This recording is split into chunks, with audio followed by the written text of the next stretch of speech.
Thanks for having me, man. Finally got you in here, man. We've talked about this a bunch of times, but this is the perfect time because we're doing a fight companion. This is the very first one we've ever done for Glory Kickboxing.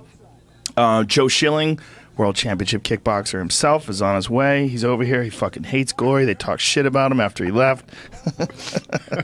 But I'm sure it'll be good. We're going to have a good time, man. So there's some good fights tonight. Nikki Holtzkin's fighting. Israel Adesanya is fighting. He's a bad motherfucker. That should be interesting. And all this is live from Denver, Colorado right now on UFC Fight Pass. If you don't have UFC Fight Pass, shame on you. Because it's a great way to waste days of time. Man, you can just sit down and watch whatever you want from anywhere in the world. It's Netflix for fights. Yeah, is what it is. It's just like they have everything. From way back in the Pride days, all the old Fedor fights, the Vanderlei fights back in the early 2000s, all that shit. Yeah, it's fun to go back and watch some of those old ones too, especially the Pride tournaments. Yeah, man, the golden days. So the first fight of the night here is Justin Houghton versus Jonathan Widerko. And they're reading the Glory rules. Did you do much kickboxing at all? I had 4 amateur kickboxing fights, 3 amateur boxing matches, and 2 pro. So, was it American rules or Muay Thai? 2 Muay Thai, 2 American rules. So it was fun. I mean, it was amateur, so we were in headgear. We didn't throw elbows, but it was good. I was undefeated. So that's good then. I like that, right? Yeah. It's interesting because I'm a huge fan of kickboxing, and I'm just kind of surprised that kickboxing hasn't taken off in America the way MMA has, but I just don't think it's been promoted the right way. And there was Dana White had a real good point, and he said that the reason why is because people, when you think of kickboxing, they think of PKA karate from ESPN at 2 o'clock in the morning from the 1980s. Yeah, well, you have to throw those 5 kicks above the waist. And it was like shitty, sloppy boxing, and they would barely throw those kicks. And then the pants they were wearing, like all of that was just crap. It looked silly, man. Like they were fighting in pajamas with the boots, those big boots that they would wear on their feet. Well, it is kind of interesting, the boots, because I brought this up many times when it comes to MMA. Like, why do your elbows have nothing on them? Why do your shins and knees have nothing on them, but your knuckles do? Which is like the easiest thing to break. The hardest thing to hit somebody hard with is a fist. Yeah, but you use those more, right? And then because of the cuts, I think, mostly for cuts. Bone on bone, and that skin getting pinched in between there. For sure. Everybody's getting cut up. That's true, but isn't that the case with elbows? Yeah, but, I mean, it's harder to land an elbow. Unless your name is Tim Means. Right. It's harder to land an elbow than it is to land punches. There's a few guys that are real elbow specialists. Jordan Meehan's another one. Yeah. Remember when he fought Cyborg, the other Cyborg, not the female, the male Cyborg in Strikeforce? Holy shit, that elbow combination, man. That's one thing I don't like about Glory. I really wish they would go full Muay Thai. And when Joe Schilling gets here, Joe's obviously, he's done both. And he started out in Muay Thai. He's a big Muay Thai fan. And they're having Lion Fight is on tonight at the same time. So that's on Access TV right now, while this is going on right now on UFC Fight Pass.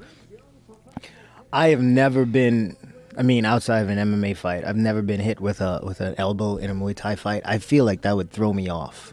Like for some reason, I feel it's different than MMA. Like in MMA, I've never been hit. I don't remember being hit with an elbow on my feet, but on the mat, But in kickboxing, that's where you're at, and I don't know. It's kind of scary. I've hit people with elbows on my feet, and it seems it would be shitty to be on the receiving end of one of those, man. It kind of sucks. I guess, but it's very effective. And I always feel like anytime you're eliminating effective aspects of striking, take Muay Thai, and you eliminate 2 effective aspects of it, elbows and the clinch. Those are 2 huge factors in fights, especially the clinch. You take a guy like Sanchai who can dump people from anywhere. He just flips dudes. He's so good at the clinch and so good at throwing elbows and knees to the body from the clinch. Yeah, the only thing I really don't like about Glory is they feel like they do break you from the clinch real quick. You don't even have time to work any knees in there. Yeah. I just feel like you should be able, A, to defend yourself if you get hurt, and B, you should be able to work knees to the body and elbows in the clinch. It's just a massive part of Muay Thai. And they've just sort of eliminated it to make it more exciting, and it all came from K1. K1 was like a big step up from PKA karate. It was a big step up from kickboxing, but they developed some rules that they thought would favor action and make things go quicker. Yeah, I remember the first K1 that was, I think it was like, what, 92, 93, maybe 94 here, where they advertised it as 80% knockouts. Do you remember that? No. 80% knockouts. They had 5 fights in the card, four ended by knockout. That's so crazy. 80% knockouts is so fucking crazy, but I wouldn't be surprised. I think, I know Chemo fought on that. Oh, wow, that's right. Masa Satake. Wow. Oh, that is so old school. I think Goodridge may have fought on that, too. I don't remember for sure, but... It's just, striking becomes a completely different animal when there's no threat of the takedown. Yeah. It just does. And it also becomes a completely different animal when there's the Muay Thai aspect is removed, the no threat of the clinch and no threat of the elbows. Yeah, that changes the range a lot. Yeah. I mean, you see, what is his name? Houghton just did a spin. You don't see a whole lot of spinning in MMA. You get guys like Wonderboy and those guys that can do it, and they do it well. But you don't see that as much. If you watch a UFC card, you won't see as many spins as you do in Glory. Yeah, I think really the only way to get, well, not the only way, but it's so hard for guys who develop an overall MMA game to ever be like really effective with those kind of traditional martial arts techniques, because I feel like some of those Taekwondo techniques and Kyokushin techniques, you have to start out with that stuff and not worry about getting punched in the face in order to develop them. Like, that's a big aspect of Kyokushin and a big aspect of Taekwondo is that people aren't punching you in the face. Yeah. Not getting, because you don't have that threat. Yeah. So you develop those crazy kicks and the leg dexterity. And then I feel like that's a great stepping stone if you can go from that and then learn how to wrestle and learn jiu-jitsu and learn how to box and kickboxing. Then you'll always have those techniques. But it's so rare that you take a guy who is like a real, from the beginning, mixed martial arts fighter and then develop that kind of ability. Yeah, I mean, they're focused on every aspect of martial arts. There's almost too much to learn. Yeah, you have to be a Highlander to get it all down. Yeah, it's so rare that anybody has like a full game that starts out from the beginning. But I think we're seeing these guys today, which is an interesting time. They're real specialists like Wonderboy, and on the other end, like Damian Maia. Seeing real specialists. You don't see that as much anymore. I mean, guys were individual specialists back in the day, but now you get a guy like Wonderboy, you get a guy like Stephen Thompson. I mean, Tyrone Woodley, great wrestler. He started mixing the rest into his game. Yeah. But then you get these guys like Dustin Poirier and Masad Bektik that came up doing MMA, and they're really good at different aspects of it. Real strong in, say, the wrestling and jiu-jitsu, good kickboxing, but you put them in a ring with a Joe Schilling. Joe Schilling, ladies and gentlemen, as if on cue. What's up, brother? Good to see you, man. What's happening? Joe Schilling, ladies and gentlemen. We were just talking about the difference between a real specialist, like a high-level specialist like a Stephen Thompson in MMA versus a guy like a Dustin Poirier who's a very good striker, but Wonderboy is something special. That level that's like, he was something ridiculous, like 37-0 as a kickboxer, and his UFC career, he's only lost to Matt Brown in a fight where he said he overtrained for that fight, and Matt Brown is obviously a savage. And early in his UFC career too. Yeah. So this is the first fight, Joe Schilling, and I know you're a huge fan of Glory, the organization, the way they treat the fighters once they leave. Absolutely. We already discussed that. No, it's good. It's good for the sport. It's good that, what Glory's done for kickboxing. This is awesome. This is great. It is good for the sport. I love the sport, and I think everyone here, we want it to do better. It's just, it doesn't get nearly the amount of attention or respect that it deserves. Yeah, it's crazy. It should definitely. I mean, kickboxing is a very exciting sport. When you sit down and you watch these guys and you see some of the knockouts that these guys pull off. I was watching Tyrone, Spong, and Salo Calavari. Oh, right, yeah. Right? And the way he cracked him with that overhand, I love seeing guys get hurt, but survive, get through that round. Because you get a guy like Tyrone Spong, who's a killer, and he's coming after you. He's trying to finish, but you have to be smart. But when he dropped Tyrone in New York, that was Michael Dunt, I think. And Tyrone got up and they knocked him out. Yeah, tall white guy over him. Yeah, that was crazy. That was because that whole exchange was 30 seconds. Yeah. He dropped Tyrone, and then Tyrone got back up and knocked him out. Yeah, he just flashed him with like a 1-2 down the pipe, and Nobody expected that. And Spong's in a weird place, right? Yeah, I don't know what's He's kind of halfway kickboxing, halfway boxing. He's boxing now. Yeah, I saw he had a boxing fight recently, right? He's had a few. Yeah. Well, when he broke his leg, when he fought Gokhan Saki, that was another one of those Anderson Silva style leg breaks. Those nasty Czech leg breaks. It was bad. Did you see that one? Oh, awful. Yeah, I saw that. It was disgusting. How many times have you seen that, Joe, in the flesh? In the flesh, never. I hope Never? I never see it in the flesh. I've seen it twice. Really? Corey Hill. Oh, Corey Hill. Oh, that was then nasty Anderson. I too. saw that. I Yeah. was there for that too. What I hate about that is your body is still reacting. You're throwing that kick and you're putting that foot down. It's yeah? like you don't feel it until you put that foot down. Oh, and then you see it goes rubber on you. Yeah, Boing, and that- yoing, yoing, yoing. And that Achilles touches the side of your knee when you fall. That's got to be so hard to get over that to the point where you're capable of throwing kicks too. Like to Oh yeah, the be mental. fully convinced. The mental. I don't know. Yeah. It's real tough. Real tough to come back from. Yeah.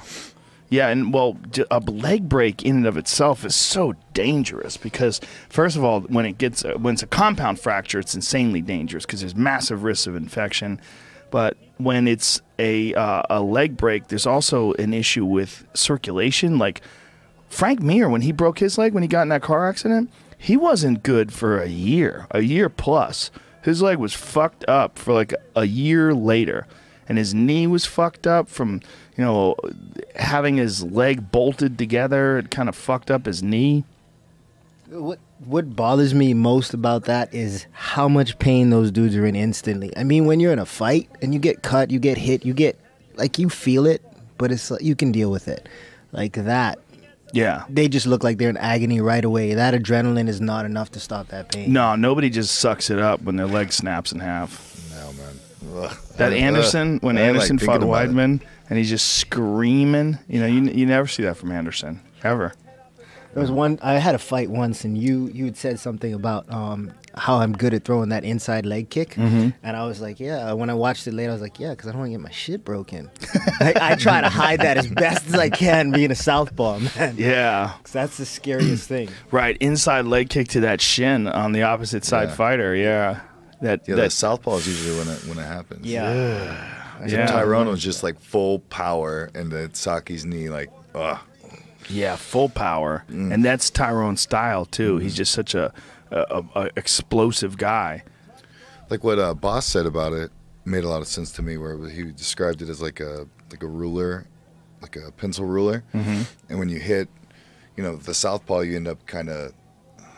Boss explains it a lot better than maybe with the ruler hits the flat side, or the shin hits like the flat side, which is why it has the ability to break so easy versus going straight at it. That totally makes sense. And then there's of course the knee in the upper area of the knee, which is just like kicking a boulder. It's like the top of the knee, especially. It's so hard. Yeah. Yeah, and the top of the shin too. When you your shin is sharper toward the bottom, but it gets much thicker, much denser. So when you throw like a solid leg kick and you land on the upper shin is when you really get like that thunk. I remember there was a fight in lion fight. I don't remember who Malapet fought, but the dude checked his leg kick and it hurt him. He could tell it hurt him. So Malapet started swinging at his shins, and he just kept throwing those leg kicks at his shins. It was just so nasty. Who was that? I don't remember who it was. I remember it though. I think I saw that. Yeah. Was that when Cyborg fought on that card? I don't know. Might have been. Might have been. I trained with Malapet, man. That guy. You know what Malapet means? No. Diamond. And that guy's shins are like diamond hard. We were drilling one day, and we're going back and forth, and I throw a kick, and he checks me. He throws a kick, and I check him. He's not kicking me hard. I mean, he's literally kicking like that hard. And I checked it, and I didn't like how it felt. So I saw him throwing a kick again, and I seriously thought, Don't even block that. Because he's not kicking you hard, so it's not going to hurt. But if you check it, it will. Right. You know, but that guy, he's little, he's tiny, but he hits so hard. Can't clinch with him. Beats me up in the clinch. I got like 20, 30 pounds on him. He's beating me up in the clinch. Just so much experience that guy has. And they call it old bones. They start when they're babies. Old bones. That's an interesting way of putting it. That's how the Thais refer to it. Well, that's the same with grappling, too. You ever wrestle with a guy like Randy Couture? You clinch up with a guy like that, and there's just something about them when they've been throwing people around their whole life. They got this weird feel to them. It just doesn't feel right. Yeah, I trained with Tyrone when he had a broken arm at the time. So he's in a cast. He's not even using it. I can't do anything. He's lifting me with one hand. He's putting me on the fence. We're straight wrestling, but it's like he's wrestling with a child. And he had a cast on? He had a cast on. That's hilarious. Then he wrestled with another guy that wrestled at Missouri also and took him down. And this is a college-level wrestler. Well, Woodley's so unusual in that he has unbelievable knockout power, but he didn't start out as a striker. Yeah. You know, he's just that snap and explosion that he's got. His ability to like close the distance with one punch too. I really noticed it. I mean, I've noticed it in many fights, but the one time when he fought Carlos Condit, I remember he closed the distance and landed a right hand. You know how your brain sees people doing stuff and things seem normal, like, oh, that's a good punch or that's a good kick, but it seems normal. But every now and then someone will do something and you go, whoa, what the fuck, we just miss a couple frames there. Like it was like something was cut out of the he's so fast. And for a guy that's that big to be able to close the distance so fast and punch you, you could tell like Condit was like, oh, okay, and this motherfucker could punch me from over there. Like this is a whole different kind of thing. I think that's how a lot of people feel when they're fighting Wonderboy now. Oh, because yeah. his you were talking earlier about his, what a high level striker he is, but he's a high level striker at a style that you don't see very often. Yeah. When you go in an MMA gym anywhere across this country, you're going to see fundamentals of Muay Thai, boxing, and whatnot. You know what I mean? But you very rarely are going to see guys throwing like crescent kicks and all this fucking karate, point karate shit. Him and Raymond Daniels is the same, similar style. When you're in there, you're like, what the fuck is going on? And then you end up standing in front of them, which is what they want, Well, he's got way better hands than Raymond, though. Right. The thing that makes him, like, Raymond's getting better with his hands, but Raymond has issues when guys close the distance and smother him, like what Nicky Holtzkin did, like what Joseph Valtellini did to him. Right. But Wonderboy doesn't have any problem with that. Wonderboy's hands are nasty. And he also has this weird thing he does where he pivots from his hip back and forth like a fucking snake. Like he's so good at like moving back and forth from his hips. And that's like a lot of that point karate stuff. Yeah. Yeah, I'm excited about that fight in particular because of those two dynamics. Yeah. Because of Tyron's speed, and Wonderboy's got good range too, but Tyron can close that gap. And then Wonderboy's creativity with what he does. Like, he throws everything at you. Tyron's got that one punch power, though. That one punch thing is just so disturbing because he could just. It is. The last fight, his fight with Lawler, I was like, what the boom! fuck? Out of nowhere. Out of nowhere. Yeah, and he can do that at any point in time. To anybody. Yeah, to anybody. And there's no one that can take that shot. You can't get hit by it. You can't get hit like that. Whereas Wonderboy is much more of an accumulation type damage doer. But, Wonderboy's been hit before. Like, you got to think Jake Ellenberger hit him and hurt him. And, Jake's got real power too, of course. He hit him and hurt him.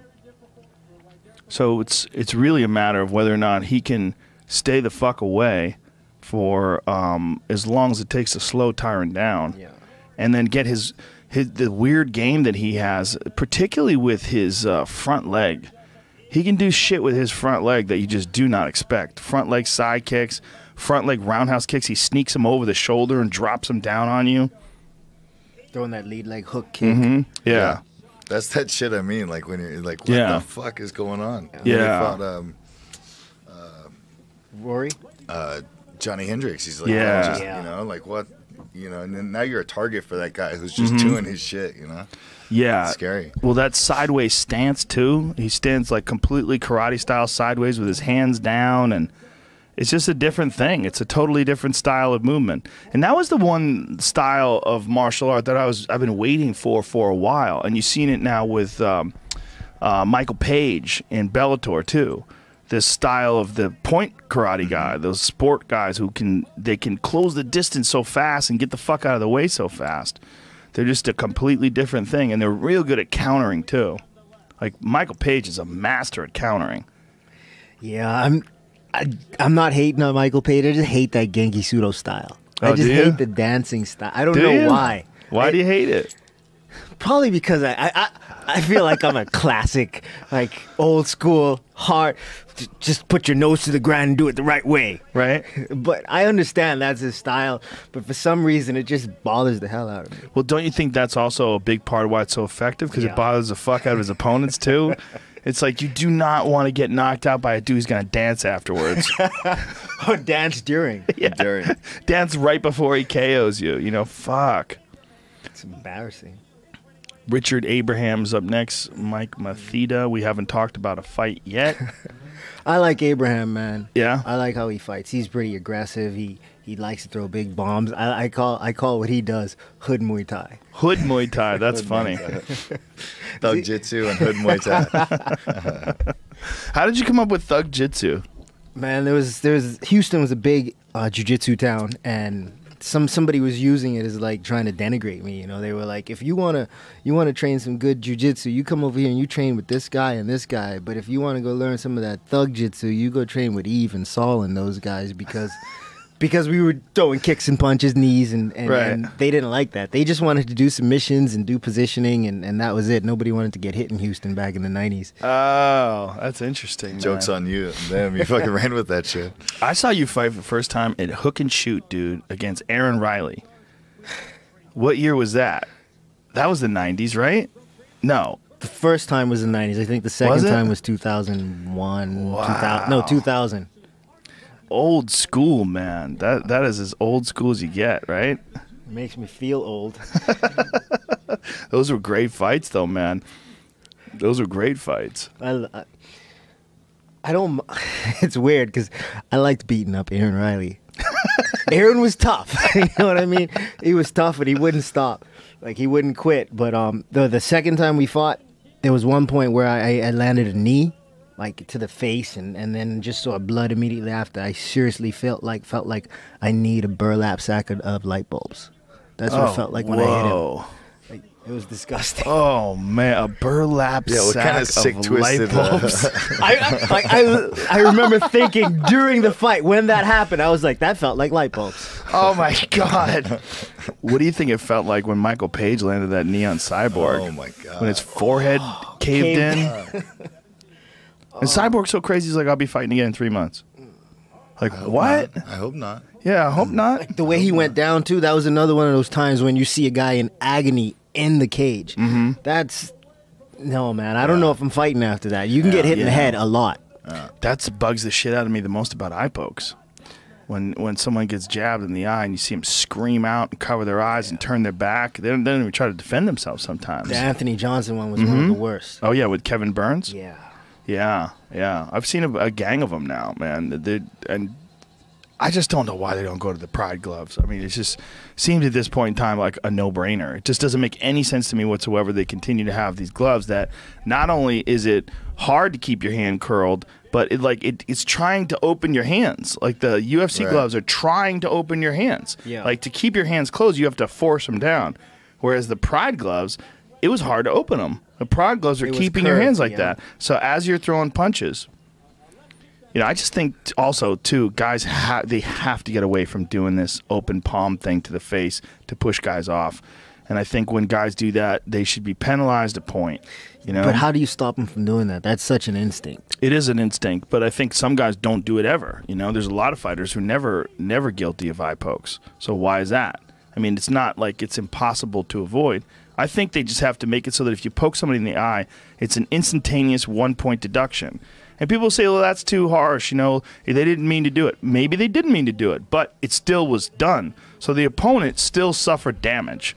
You know, when you poke somebody in the eye, how many times have you seen like a Matt Mitrione, Travis Brown fight? Oh my God. Where a guy gets poked in the eye and all of a sudden the whole fight changes. And then one guy's in trouble, and he's not in trouble from illegal technique. He's in trouble from getting poked, and then the dynamic of the fight changes. He can't see so good, and then he winds up getting fucked up. See, they should just stop, walk the other guy over, get good look and then poke him. Like, all right, now we both get 5 minutes. So we'll see how this goes. That would be crazy. Imagine if guys were allowed to poke you. So good. Like if you poke somebody in the eye, they're allowed to come over and they get a free poke. Love it. Oh, wasn't that one of the first rules that was like it was just like no eye it was just no eye gouging. That was like it. Yeah. No fish hooking or something. No fish hooking. No eye gouging. You were allowed to grab hair. You were allowed to punch nuts. Keith Hackney. But some guys just have done it so many times. Joe San, yeah. Oh man, how crazy is that Joe San story? That's one of the craziest stories in all of MMA.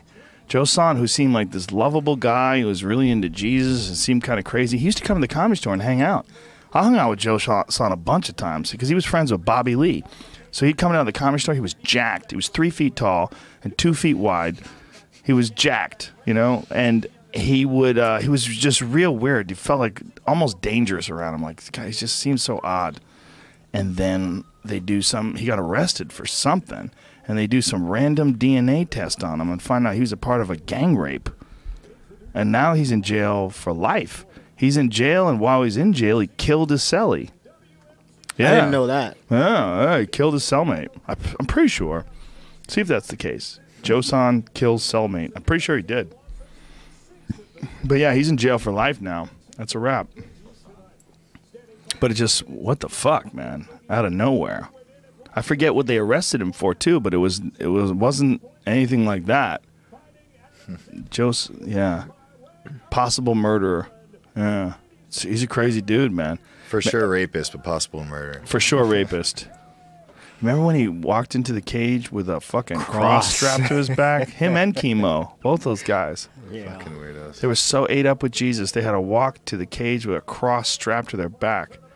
Even Jesus himself would be like, guys, that was a long time ago. We don't need to do this anymore. Like,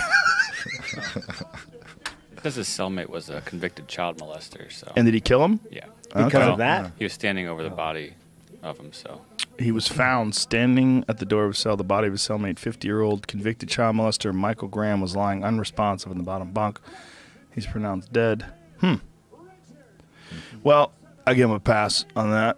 Give him a pass on child molester. He said he killed Graham with a combination of kicks and punches. San pleaded not guilty. Wow. When you said son, I thought that because you say that a lot. Oh, son? Kill him with a combination of kicks Joe and punches, son. All right, here we go. Should be a pretty good one. I thought that was from wearing the Y crew on his head one time I saw him fight, but I guess that's a real mark on his head. Oh, okay.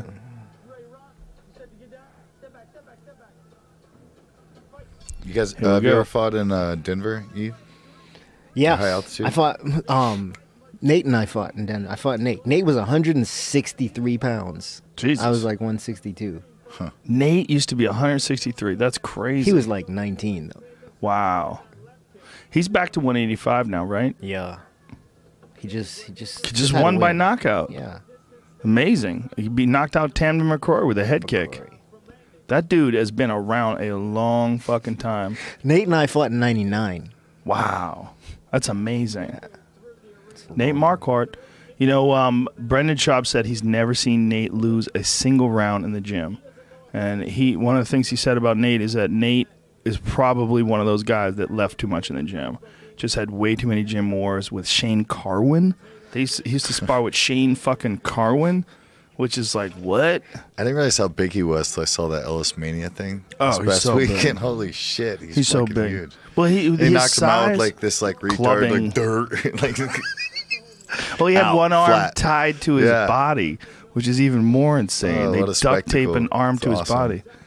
And Yes. there's two people they had to make gloves for in the UFC. It was him and Brock, right? Yeah. Like, His hands are bigger than Brock's. It's ridiculous. he is Yeah. huge. I remember I was at where the fuck was I?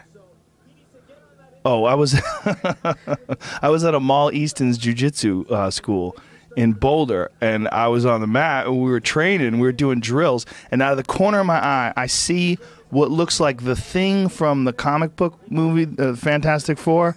It looks like the Thing. Like if the Thing was a real person walking in, and I look up, what the fuck is that? And it's Carwin in between fights. You know, he would get to like 300 plus pounds. And because he was a giant. I mean, he was giant. And I saw him walking. I just remember going, "What in the fuck?" Like, I can't imagine what Nate does with that guy. Well, the brick thing, I just realized the thing that was made out of rocks. Yeah. I mean, that was the size of him. He was so fucking big. Like, Carwin has that weird power too, where he can knock dudes out with like 6-inch punches. Right. Like, he knocked out Gonzaga. Gonzaga had him hurt, and then he, as he's wobbling backwards, he uncorks a 6-inch punch that puts Gonzaga in the Darklands. Stuff like that is so weird because think about the fight with him and Brock in Canada, in Vancouver. Yeah. And he beat the snot out of Brock for the first round. He just didn't conserve himself enough. Yeah, and he gassed, right? Yeah. I don't remember it. Gassed hard, trying to put him away. Yeah, first round. And Brock isn't a guy that can take a lot of, like, a punishment like that. Right. You don't think Brock's that guy, but he survived it and just turned it back on.